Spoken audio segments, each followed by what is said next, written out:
How are we doing? Does anyone want more time? Okay. Anyone want to be brave and give the answer? Okay. Yep.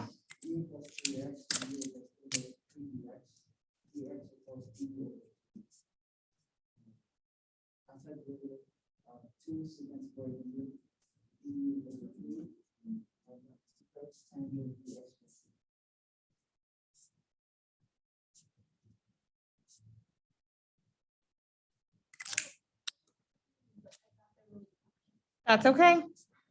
If we got to the same place, that's all that matters. That'll work for me.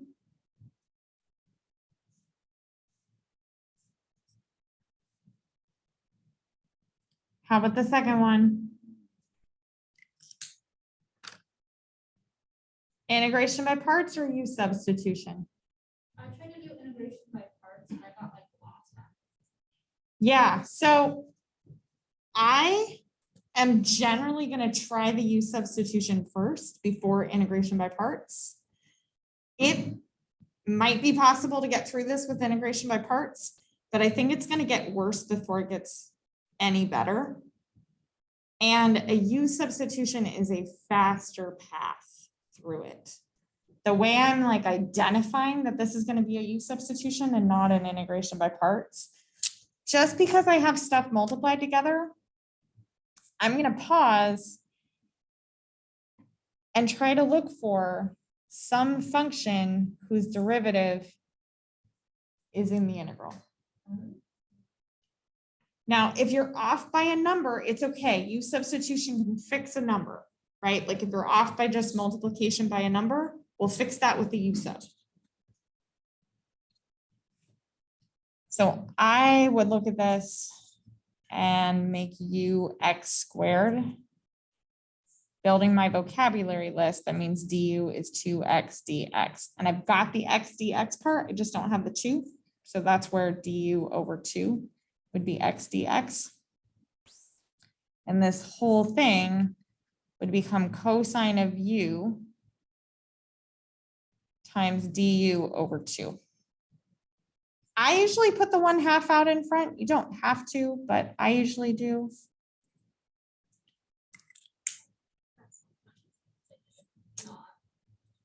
Yeah. And now I can look at that and say, okay, whose derivative is cosine? Positive sine has a derivative of positive cosine. I know it's frustrating. I don't have a great solution. You got a great solution? Yes. So I found this on YouTube. If you write sine, cosine, negative sine, negative cosine, the derivative goes down, but the equation goes up. Okay. Okay, so the integral of sine is negative cosine. The integral, yes, that is accurate. Yeah. The integral of sine is negative cosine. But that was a great trick. Remind me what you just said. So you started on sine. So sine of x.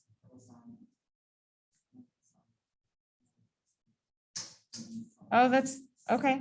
Negative cosine. And then it loops back around to sine. So you go this way for taking derivatives.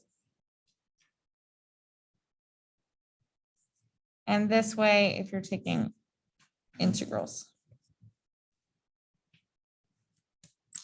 So you still have to remember something, right? You still have to remember something to write down, but I like how compact that is. That's really nice.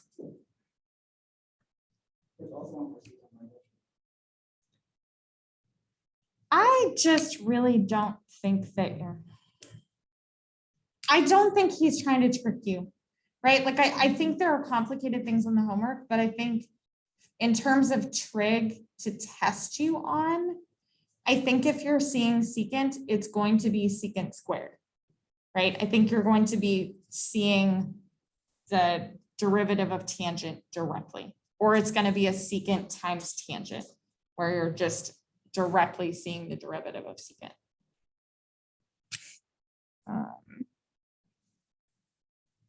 Okay, I'm gonna give you two more. And I'm happy to do these with you, but I think there's some value in letting you play with them for a minute. So, and I'm gonna give you pairs of things that are kind of similar or look similar-ish.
So for question 3.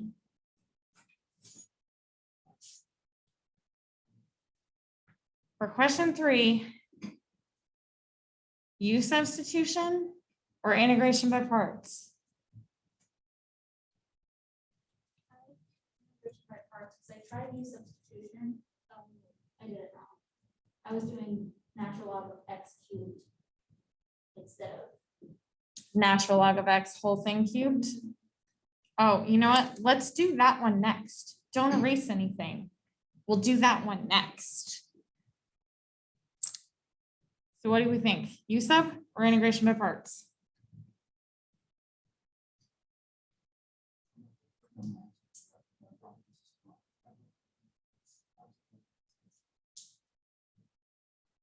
ln absolute value of x plus c. I think there is more to it than that. So there is an ln x in my final answer. Okay. And we got mixed reviews on Zoom about whether that ought to be integration by parts or U-sub. I'm going for U-substitution. Because when I look at this, I'm asking myself, does the derivative of one part equal the other part? And if u is equal to natural log of x, then du is 1 over x dx. And I have that.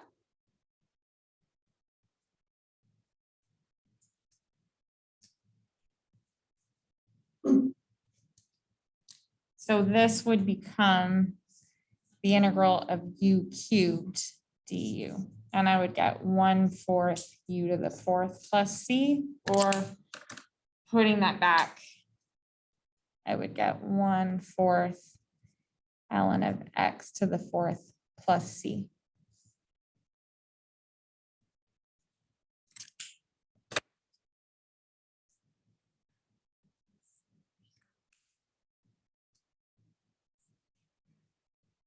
So if I look at this next one, what do we think on number 4?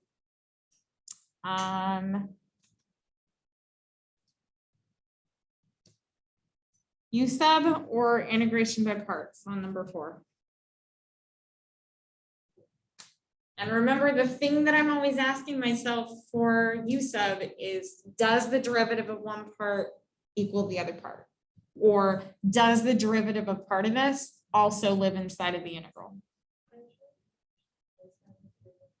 I think integration by parts is the best way to go because I don't have a U-sub here, right? The derivative of x cubed would be 3x squared. I don't have an x squared. And the derivative of ln of x is 1 over x, but then I'd still have 2 more x's in the mix. So I think integration by parts is the way to go here.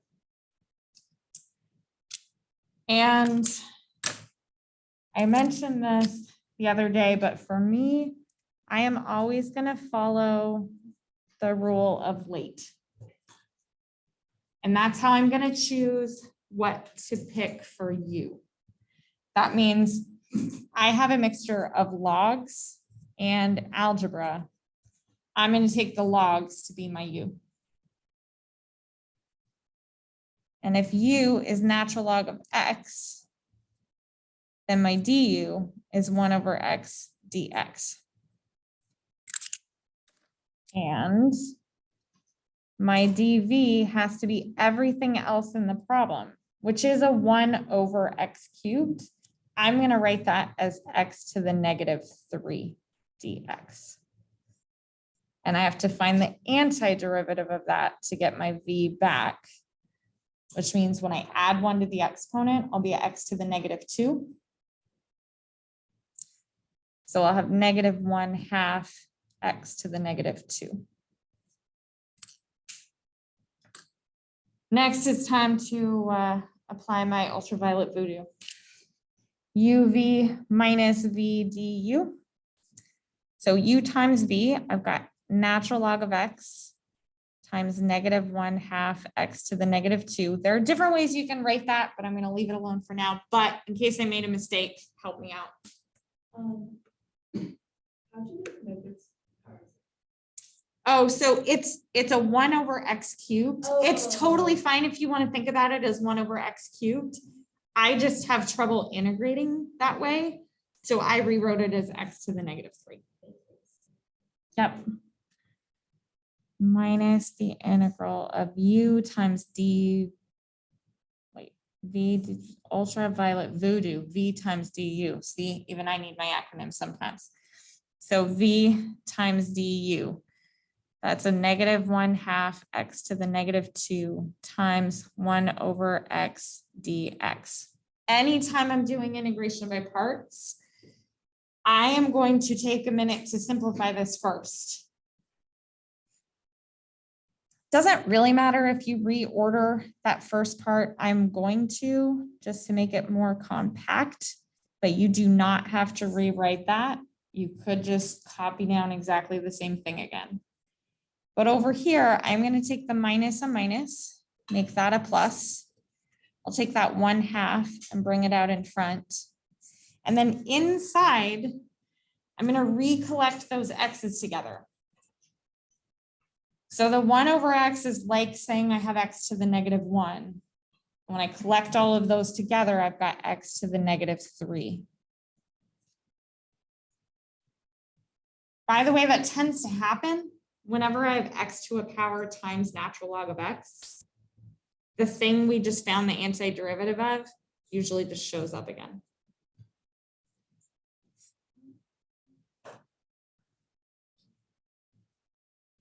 This is basically what I thought for the first one. For the first, yeah.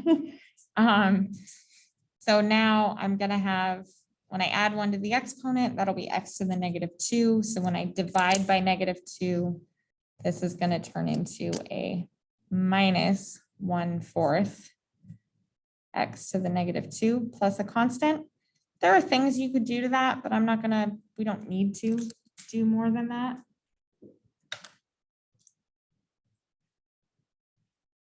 I'm going to pause in case there are questions before I flip the page, but I am going to go back through and do the ln of x cubed that I, just for completeness of variations on this theme.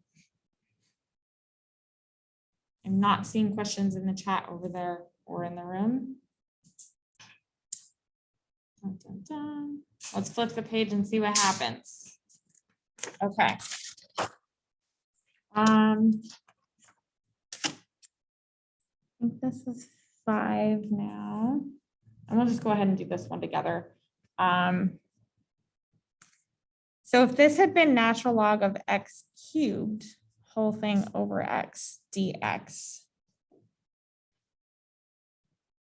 we actually have options for how to deal with this, depending on how you feel about your like algebra pre-calculus-ish skills. Personally, I would immediately rewrite that to say 3 ln x over x dx. Because now life's a lot less complicated. And I would say either method you choose is going to be fine here. I would probably do a U-substitution, but we should get the same answer either way. So at this point, I would choose a U-substitution and let u be equal to natural log of x, because du is 1 over x dx. And I would make this, pull that 3 out in front, and then this really just becomes u du. And I would get 3/2 u squared plus a constant. And then pop that back into 3/2 ln of x squared plus a constant.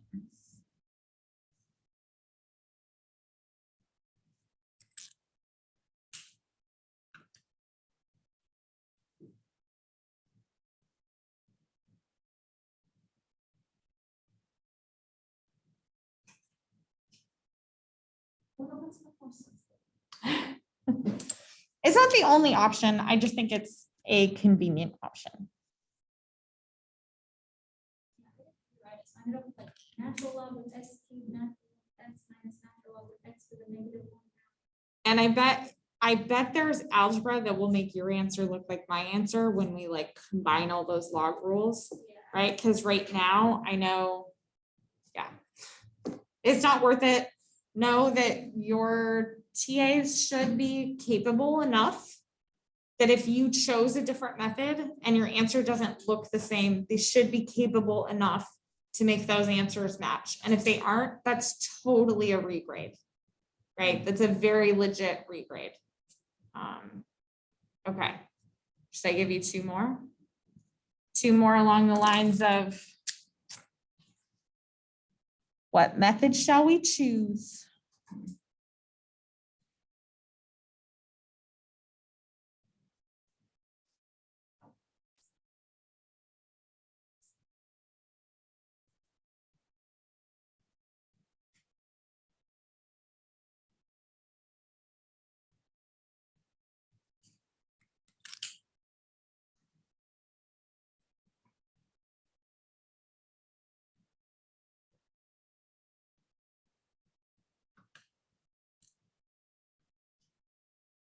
I'm not gonna let everybody go too far down the rabbit hole.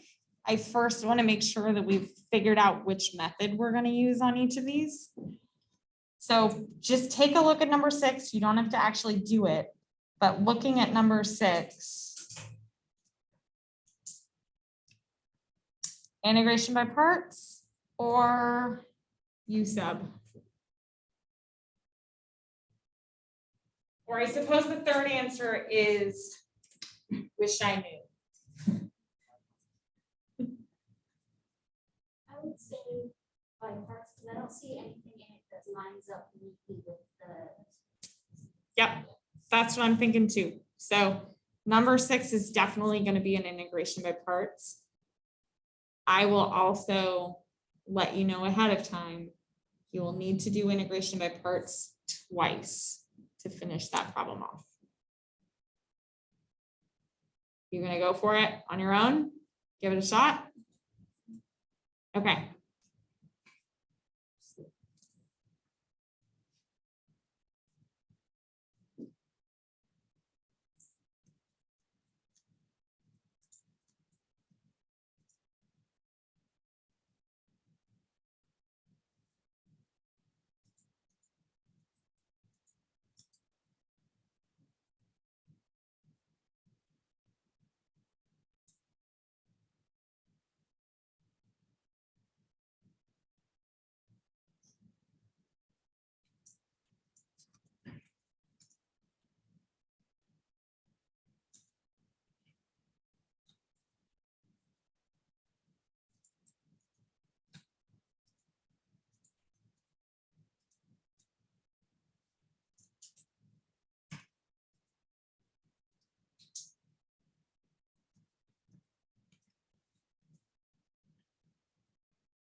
I think this is like probably more gross than a test question would be.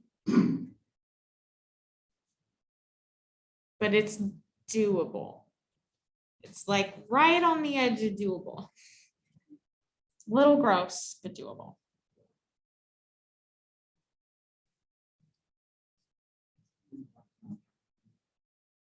Yeah.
I want to give people as much time as they want.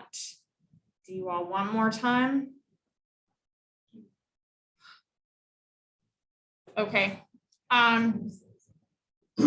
So I'll catch you up with what I did. First of all, I looked at this and said, it's a mixture of algebra and exponentials. A comes first in the word late. So I made U x squared. That makes du 2x dx. Now over here, everything else in the problem had to be dv. So e to the 3x dx had to be dv, which means I'm taking the antiderivative of e to the 3x. It's okay to like actually do that with a U-substitution, or to just have the generic formula memorized that when I take the antiderivative of e to a number times x, I get 1 over the number times e to the number times x. But you could also do this with like a mini U-substitution within the integration by parts. Putting all of that together, I've got u times v minus v times du, and I'm going to pause and collect everything up. So here I'm looking at 1/3 x squared e to the 3x minus, and then I've got a 1/3 and a 2. So that's minus 2/3 of the integral x e to the 3x dx. I mentioned before that I knew we were going to have to integrate by parts twice. And like one quick way to see that is anytime we're doing integration by parts, we've got one thing where we're taking derivatives and another thing where we're taking integrals. And the thing that we're taking derivatives of often has to get down to a constant.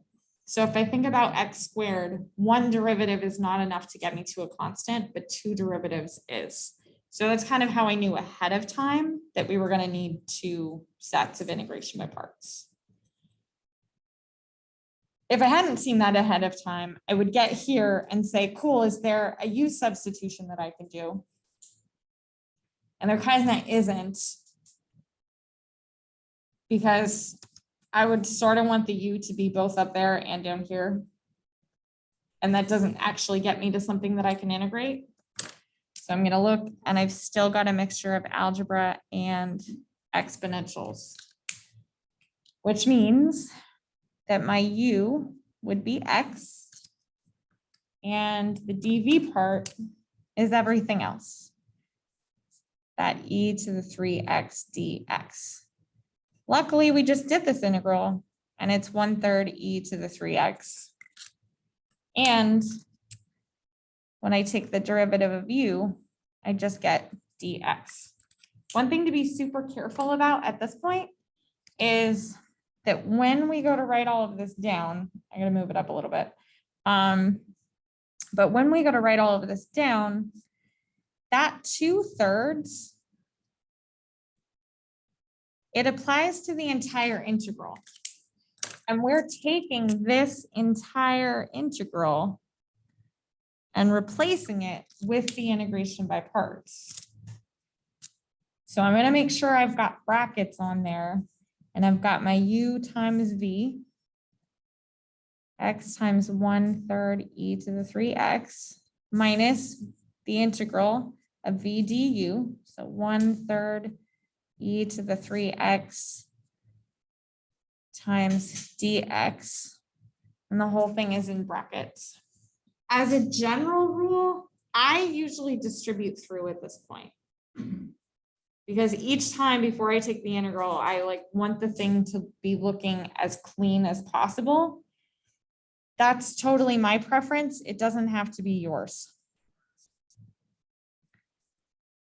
So I'm going to take that negative 2/3 and distribute it in.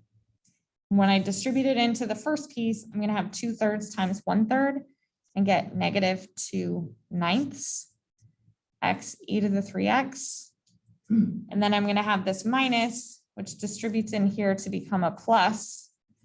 I've got 2/3 times 1/3, which is going to give me 2/9. And then the integral of e to the 3x dx. And we're almost done. I'll copy all of this stuff down one last time. And when we integrate over here, we're going to divide by another 3. So I'll have 2/27 e to the 3x plus a constant. Also, somewhere along the line, that became a 2, and I don't know why. So let's fix that and make it the 3 it was always supposed to be.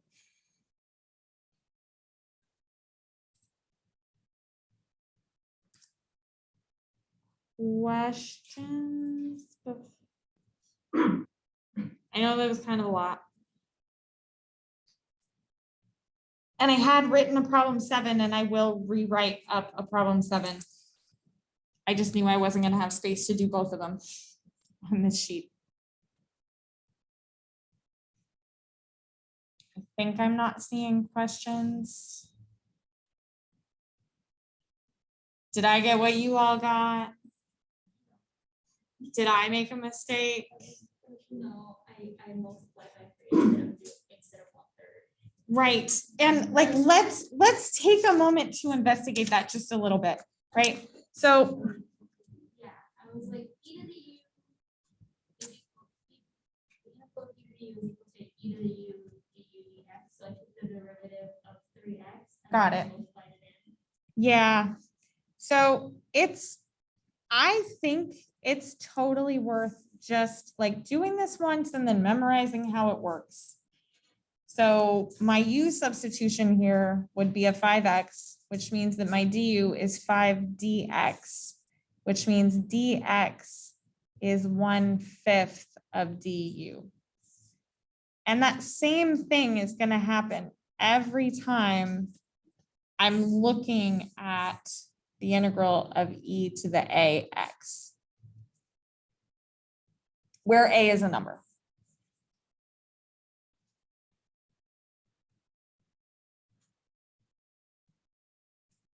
this same U substitution is going to work out, and we're going to end up with 1 over a times the integral of e to the u du, which means our final answer is 1 over a e to the a x plus a constant.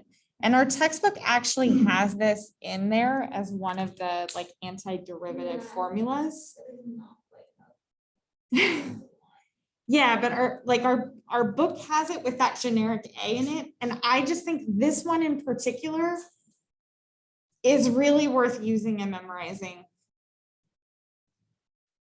because it's such a common U substitution that comes up in these, to be dealing with specifically e raised to a number times x. Now, if it's anything more complicated than that, we got to write the U substitution out. But if it's just e to a number times x, we should head straight there.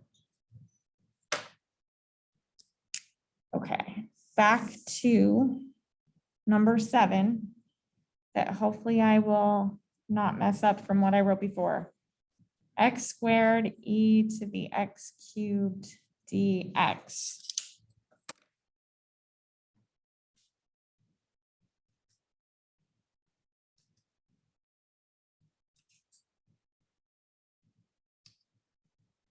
U sub or integration by parts?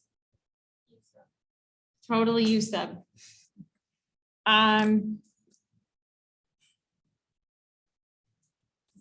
For starters, if we like tried to do integration by parts on this, I don't know how to integrate e to the x cubed. So like that very first step, if I had started down an integration by parts path, I would be stuck.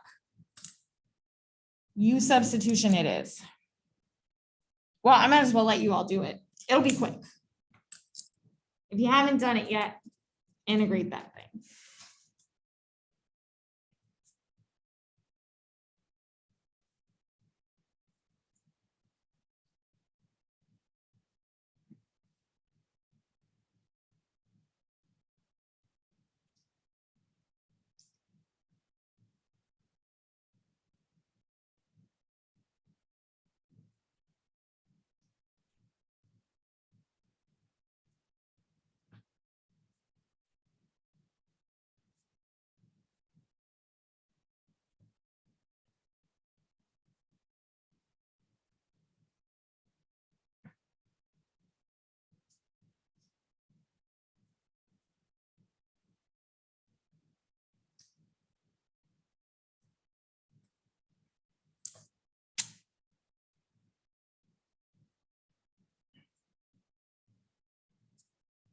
So I'm gonna give people a minute.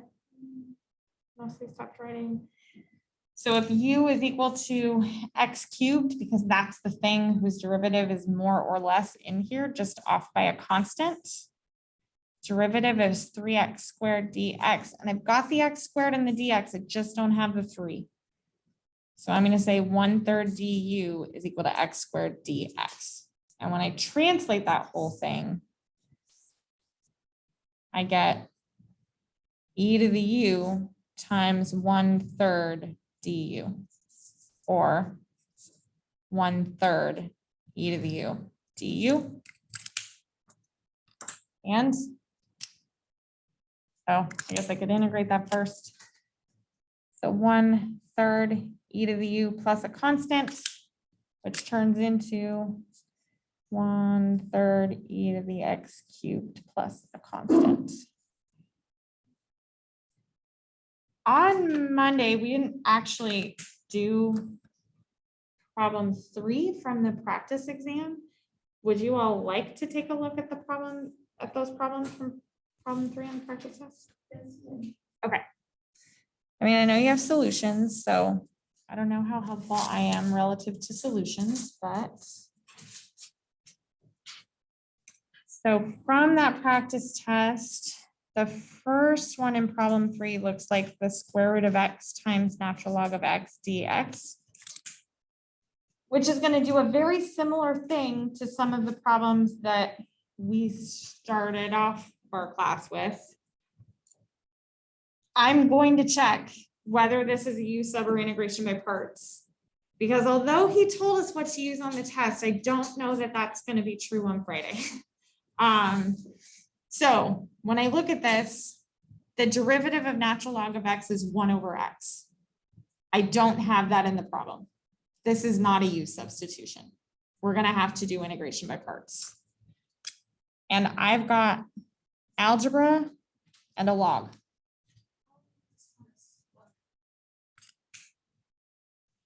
Since I've got a piece that is an algebra thing and a piece that is a log, logs come first in the word late.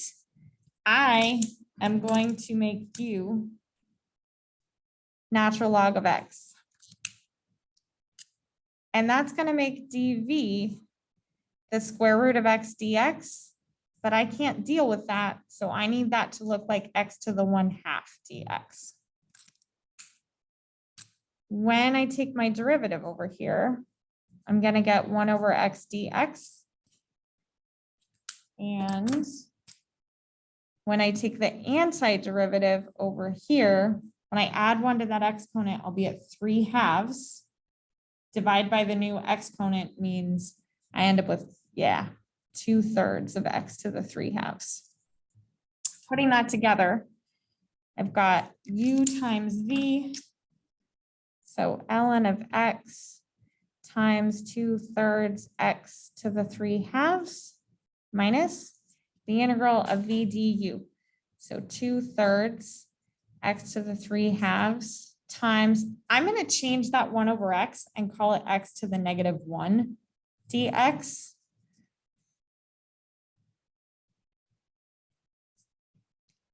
So that when I simplify this, I can pull that 2/3 out in front.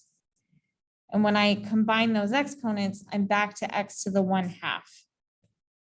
This is where I said before, usually when you've got x to a power times ln of x, you end up integrating the same thing twice.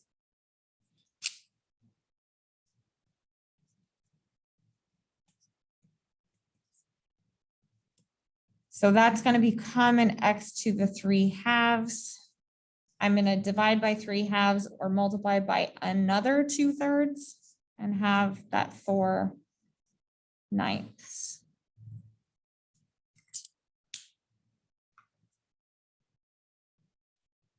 I don't know if I have time to finish the last question. Are there questions on this? Something weird happened here. That looks like subtraction. Yeah, it should be multiplication. This is why I should maybe never write things quickly. I'm going to give myself some parentheses to make sure that looks like multiplication. I think I don't have time to do justice to that very last one, but I am totally happy to do it on Friday. So I'll plan to start Friday with that. And then do whatever else you all want to do.